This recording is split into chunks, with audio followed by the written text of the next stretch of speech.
Missing someone with all your heart. Hey, what's up you guys? Welcome back to my channel. If you're new here, thank you so much for joining me, and be sure to subscribe and join the notification squad before you go. As you've seen from the title, we're going to be discussing the disappearance of Anthonette Cayedito, who was a 9-year-old Navajo girl who went missing from Gallup, New Mexico in 1986. This case is very frustrating, and there are more questions about what happened to Anthonette than there are clues. Honestly, there's not a lot of coverage regarding this case, and what is covered often gives misinformation or leaves out key pieces to the puzzle. Alright, let's get to it. Anthonette was born on December 25th, 1976 to her parents Penny Cayedito and Larry Estrada, but they separated shortly after Anthonette was born. Penny then got into a relationship with another man, whom she had 2 additional children with, which were 2 girls named Wendy and Sadie. Penny and that man eventually separated, and life afterwards was very difficult for the family. Penny was struggling to provide for her family financially, so they were forced to move to an impoverished area in Gallup, New Mexico. She spent a lot of time out of the house, and Anthonette had to take on the role of a second mother. She was responsible for helping out with the younger girls, doing chores like dishes and ironing, and she did a lot of the cooking, which I think is very common for the oldest child for some reason. I don't think that Anthonette really minded though. She is described as having a huge heart, being very mature, and wise beyond her years.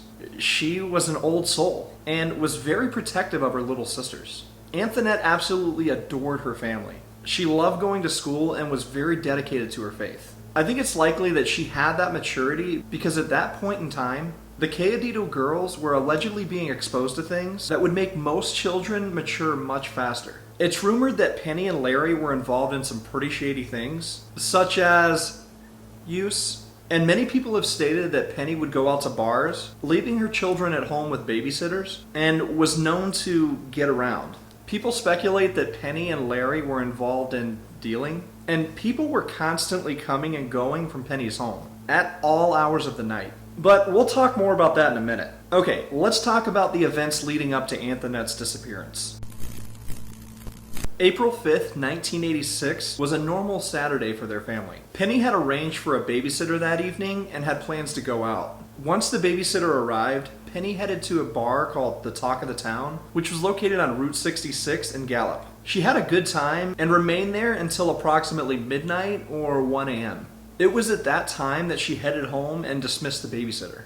Despite it being so late, Anthonette and her sisters were still awake, and Penny let them stay up for a little while longer. She and Anthonette put the 2 younger girls to bed, and then visited with each other for a while. The 2 eventually headed to bed around 3 a.m. Despite all the girls having their own rooms, they would frequently share a bed with their mother, and this night was no exception. They all piled into her room and fell asleep rather quickly. It's said that there was a knock on the door shortly after they went to bed. However, the actual time that occurred is still unknown to this day. That knock woke Anthonette and Sadie up. However, Penny was still fast asleep. So the 2 girls decided to go to the door to see who it was. When they got to the door, they realized there was a man and woman standing there that they didn't recognize. Anthonette asked who it was, and they said that it was her aunt and uncle. The couple tried to convince Anthonette to let them in, saying, "Hurry up, let us in, it's cold out here." But because she didn't recognize them, she chose not to open the door, or even respond to them whatsoever. She and Sadie then headed back to bed and fell asleep. A little while later, Anthonette and Sadie heard another knock at the door. Only this time, Sadie decided not to get up with Anthonette. She heard her get up and walk out of the room, but she was too tired and simply went back to sleep. As far as I know, Sadie didn't hear anything else after that. The following morning, Penny woke up around 7 a.m. to get the girls ready for Sunday school. She said that when she woke up, she immediately noticed that Anthonette was no longer in bed with her, but she assumed that she was already up or had moved to her own bedroom. Penny woke the other 2 girls up and went on to check to see if Anthonette was up and ready for church. That's when she realized that Anthonette wasn't in the house at all. For most of us, that's when panic would set in, but Penny wasn't actually very concerned about this at first, which I do find to be a bit bizarre. She said that she wasn't initially worried because the day before, Anthonette was helping search for a lost dog, and she was a little obsessed about it, so Penny just assumed that she went out to search again. Okay, I understand that this was in the 80s, but it's very strange to me to imagine a world where that would be normal. I have a daughter that's this age, and if I woke up in the morning and she was nowhere to be found, I would instantly know that something wasn't right. But I don't know. Times are different, I guess. I was a kid in the 80s and 90s, and there's no way I would have gone outside of the house without permission. Anyway, shortly afterwards, Penny realized that Anthonette clearly had not gotten dressed or put on a jacket. All of her clothing was still there, other than the pink nightgown that she had worn to bed. And that's when Penny began to panic a little bit. She and the girls went out and searched the neighborhood for Anthonette, knocking on neighbors' doors and asking if they had seen her, but no one had. Penny then decided that she had to notify the police 4 hours later. She attempted to report her daughter missing at approximately 11 a.m. on the morning of April 6th. Police initially told her that she would need to wait 8 hours before they would even speak to her. Penny then took the time to reach out to Anthonette's father and tell him that their daughter was missing, which I do find to be a bit strange as well, because she took the time to search their small neighborhood for over 4 hours, yet didn't take the time to call Larry to make sure Anthonette wasn't with him. She waited quite a long time before deciding not only to see if Anthonette was there, but also to inform her father that his daughter was missing. And as a father, I just have a little bit of an issue with that. I just feel like Penny kind of dropped the ball with that one. But to make matters even worse, the Gallup Police Department did not take Anthonette's disappearance seriously whatsoever. Like I said earlier, they initially told Penny that she'd have to wait 8 hours before she could report Anthonette missing. But they didn't officially start investigating until 24 hours later. In the meantime, friends and family gathered and searched for Anthonette throughout Gallup. However, their searches led to absolutely nothing. Penny and Larry were obviously very concerned about their daughter. They didn't believe that she would run away, especially because that meant leaving her little sisters behind. They were very confused because they didn't believe that she would open the door for anyone she didn't know. There were no signs of forced entry to either the front door or the screen door that stayed locked. So, who did Anthonette open the door for? Once police decided to take the disappearance seriously, they discovered that a nosy neighbor had seen an older model brown pickup truck parked in front of the Cayedito home sometime between 6:30 and 7 a.m. on the morning of Anthonette's disappearance. She stated that she had seen a man exiting the vehicle and approaching the front door of their home. However, she didn't get a good look at his face. She also stated that there was a New Mexico license plate on the vehicle, but she didn't bother to write it down because nothing about the incident seemed out of the ordinary. Like I said earlier, Penny constantly had people coming and going, so that was really no surprise to the neighbor. No one in Anthonette's family recognized the description of the truck, and investigators had a difficult time in the beginning of the investigation because there was a general distrust for the police in that area, and not a lot of people were willing to talk. When they spoke with kids from the neighborhood, one person's name kept coming up over and over again, and that was a man named Wesley Daniels. He was an electronics salesman and technician, and would convince underage kids to go on picnics with him. He was the initial suspect for this case for obvious reasons. Penny claimed that she had seen him in the neighborhood the day before, but she didn't think that the two knew each other. As a result of Anthonette's investigation, Wesley Daniels was arrested and was found guilty of 12 separate charges. However, there was no evidence that this man was linked to Anthonette. Throughout the investigation of Wesley Daniels, the Gallup Police Department was busy conducting polygraph tests for basically everyone that knew Anthonette, which again turned up no new leads, because everyone passed, with the exception of Penny. I've seen reports stated that she either didn't pass the polygraph test or that the results were inconclusive, but I wasn't able to narrow down what was true specifically. Police believe that Penny was not being honest with them and was possibly withholding important information regarding where her daughter was. The FBI eventually took over the case, and a $1,000 reward was offered for any information that led to the recovery of Anthonette, which generated a few tips, but sadly, no real leads. Investigators believe that they finally got a break in the case, and found Anthonette after a teacher in Seattle, Washington, called and reported information about one of her students. She initially grew suspicious of the girl because she was unable to locate any school records for her, which obviously raised some red flags. To add to her suspicion, The girl was frequently picked up by a person driving a car with an Arizona license plate, which was obviously relatively close to where Anthonette disappeared from. When they started to investigate the identity of the girl and where she lived previously, she suddenly stopped attending school. The girl deeply resembled Anthonette, and investigators really believed it could be her. But sadly, after they looked into it further, they discovered that the girl was actually from Saudi Arabia and was hiding from another family member. This was obviously very heartbreaking for her family and very frustrating for investigators. They had wasted valuable time, and it seemed as if every lead led to nothing. That was until April 12th, 1987. Just over a year after Anthonette went missing, a shocking phone call came in to the Gallup Police Department. On the other end was a young girl's voice. She identified herself as Anthonette Cayedito and said that she was being held in Albuquerque. She repeated her name twice. Directly after that, you can hear a person screaming, "Who said you could use the phone?" You then hear a scream, and the call was suddenly disconnected. Gallup Police Department. Hello. I'm Anthonette Cayedito.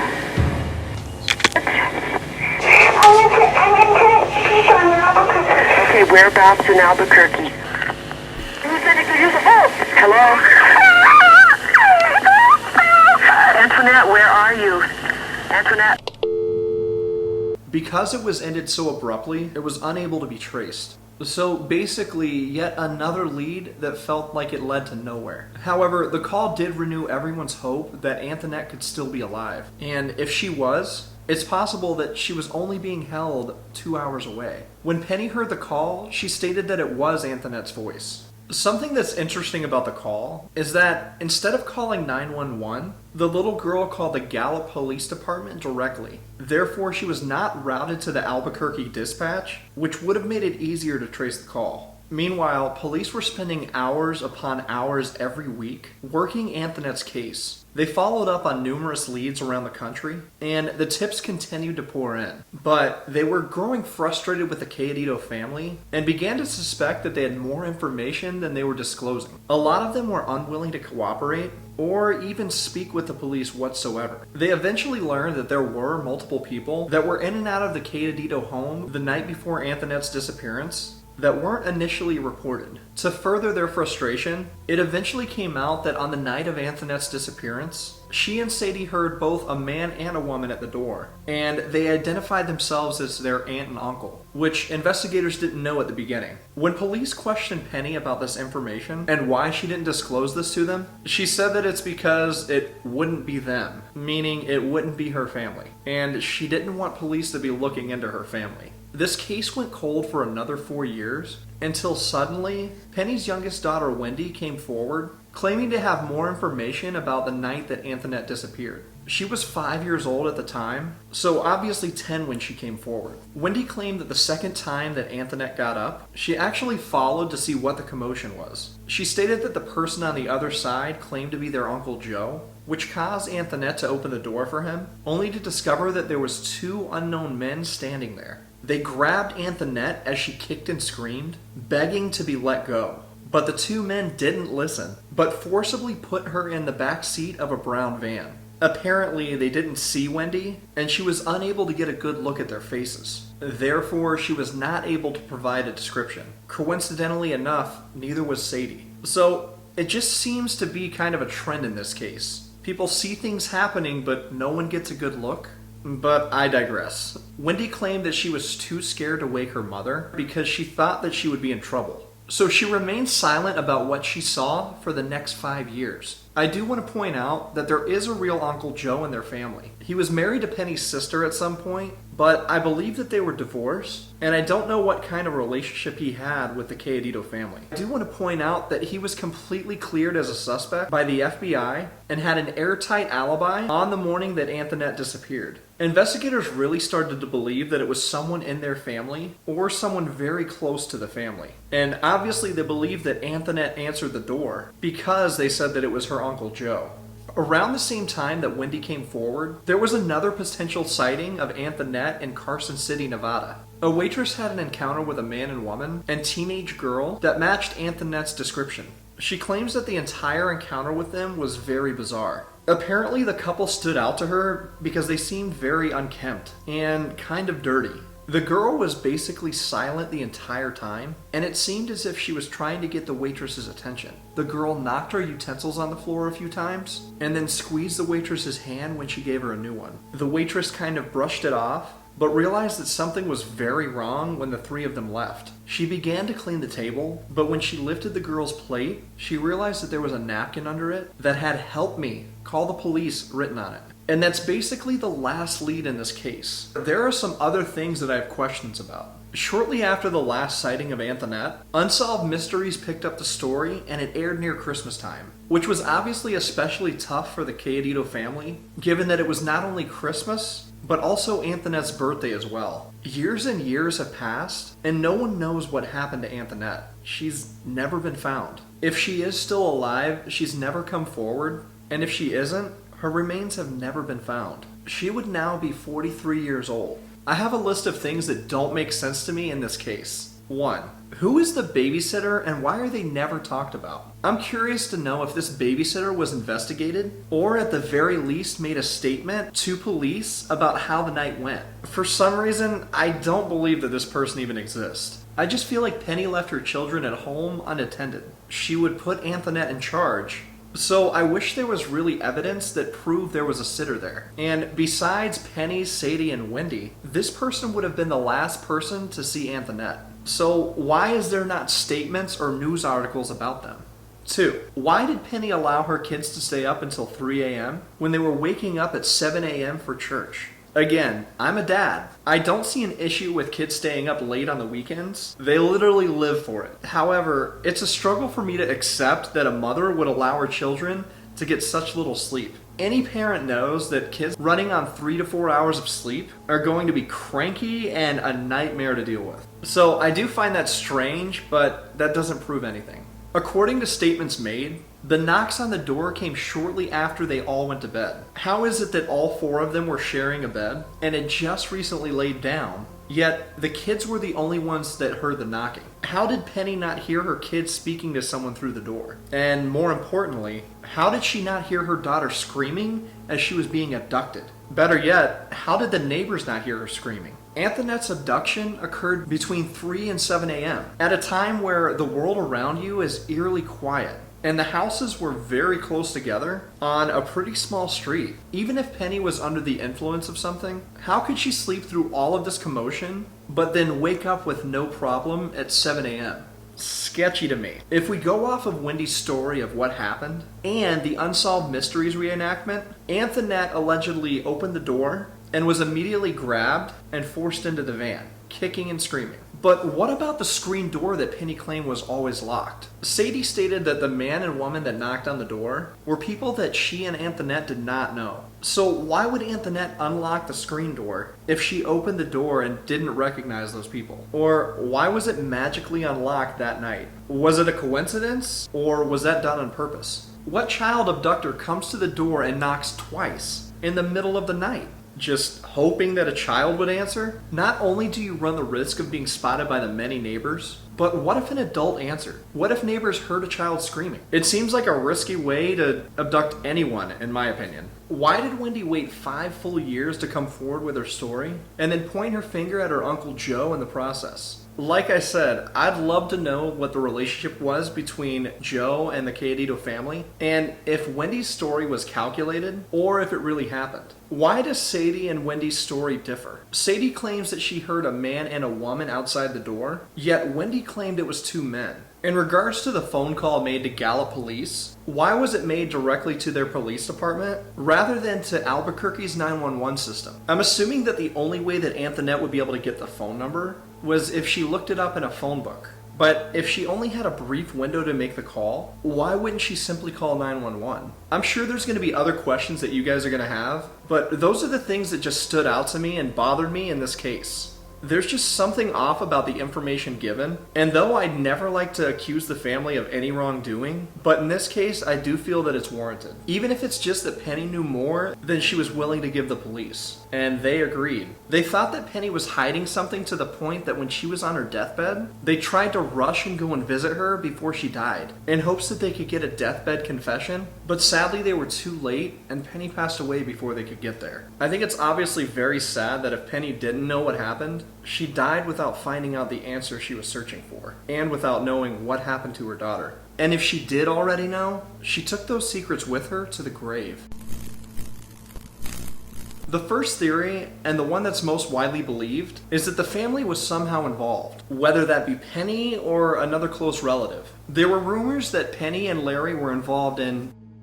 So is it possible that Anthonette was either abducted or sold to someone for a debt that was owed to the wrong person, or because one of them needed money very badly? To add to this belief, Penny allegedly purchased an expensive sports car shortly after Anthonette went missing, that she likely wouldn't be able to afford on her income. We obviously don't know what her finances look like, but she was a single mother living in low-income housing. I wasn't able to verify that claim from a substantial source, but it's everywhere, and I thought it was worth mentioning. Because if that's true, that's very interesting. I just don't know about that theory though. I have a hard time believing that Penny would trade or sell her daughter for a car or to be clear of a debt, although those kind of things do happen. Something that I haven't seen discussed much is the idea that something could have happened to Anthonette, like an accident or something like that, and Penny was trying to cover it up. That's why I'm really interested to know if there really was a babysitter that night, because if there wasn't, is it possible that Penny left Anthonette to care for Sadie and Wendy? An accident happened while she was gone, and Anthonette was badly injured or possibly passed away because she didn't want to get in trouble for leaving them home alone? I think the sighting could have been someone else, and the 911 call could have been a prank,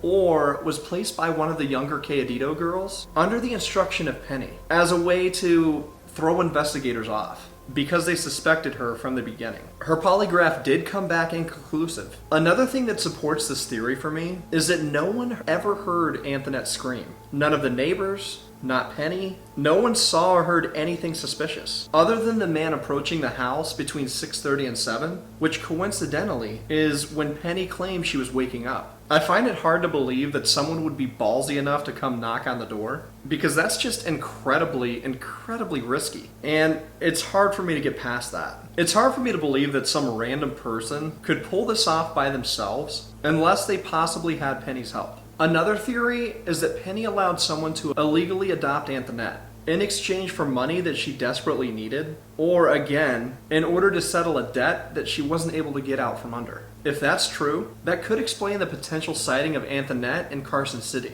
I want to talk about another strange thing that happened within this family. Anthonette's disappearance was not the only disappearance within their family. On Larry's side, obviously I don't know if it's related, or if it's just a very strange coincidence. We all know that I don't believe in coincidences. But Larry's developmentally disabled sister, named Louisa Estrada, went missing sometime after Anthonette did. I had to do a ton of digging for this information, and unfortunately I wasn't able to find an exact date because I found it from old news clippings that had been scanned. In case you need a reminder, Larry is Anthonette's dad. So Louisa would have been Anthonette's aunt. She was a 25-year-old woman at the time of her disappearance, but only had the mental capacity of a 7-year-old. She disappeared after going for an evening walk by herself, and was later seen outside of a Catholic church with a man in his late 20s, and was seen again the next day with a different man that was in his 40s or 50s. The family didn't believe that Louisa would willingly go on her own because she frequently cried and had toddler-like tantrums anytime she was away from home. She wouldn't even get into a car with her own family. She just literally hated car rides. Unfortunately, I don't know what the outcome of her disappearance was, but there were no news articles about finding her. The Gallup Police Department did look into it some, but because she was technically an adult, it was treated much differently than Anthonette's case. Again, I don't know if it's related, and I'm not saying that it is, but I thought it was worth mentioning to you guys. So do what you will with that information. I know that some people are still suspicious of Anthonette's Uncle Joe, but I just want to reiterate that the FBI cleared him as a suspect because he passed a polygraph test and had an alibi. Obviously, it is a possibility that it could be a friend of the family that just caught wind that the kids were frequently left home alone and used it as an opportunity to prey on one of them that night. Obviously, they were hoping that one of them would answer the door if they thought that it was Uncle Joe. Another glaringly obvious theory is that Anthonette's disappearance could possibly be linked to But I feel like this could be the least likely scenario, unless a family member or someone close to Penny was involved. For me, it's just too risky for a person to go to a house in the middle of the night and hope that a kid would answer. I guess I'm not saying that it's impossible, I just think that it's not very likely. Some people believe that Anthonette is still alive out in the world somewhere, and she just doesn't want to come forward. I'm definitely not ruling that out, and I hope that that's true. I hope that if she is out there somewhere, she'll eventually decide to come forward and reunite with her family. But if she doesn't, it's obviously for a good reason, and I guess we have to respect that. She would be in her 40s. She could be married with kids. We just don't know. What do you guys think happened to Anthonette?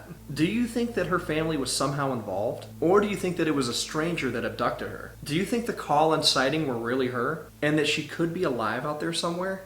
I can't wait to hear your opinions on this case. The police have since said that they have not had a lead since Penny passed away, which was like 20 years ago. Once again, I just want to reiterate that I don't mean any disrespect to the family. I'm just trying to piece everything together and compile all the information into one video so that we can keep Anthonette's story alive. I think if Penny was involved, I do believe that it was an accident or something that she didn't know was going to happen. And I do believe that Penny cared for her daughter and loved her very much. I just don't believe that she would sell her kid for a car.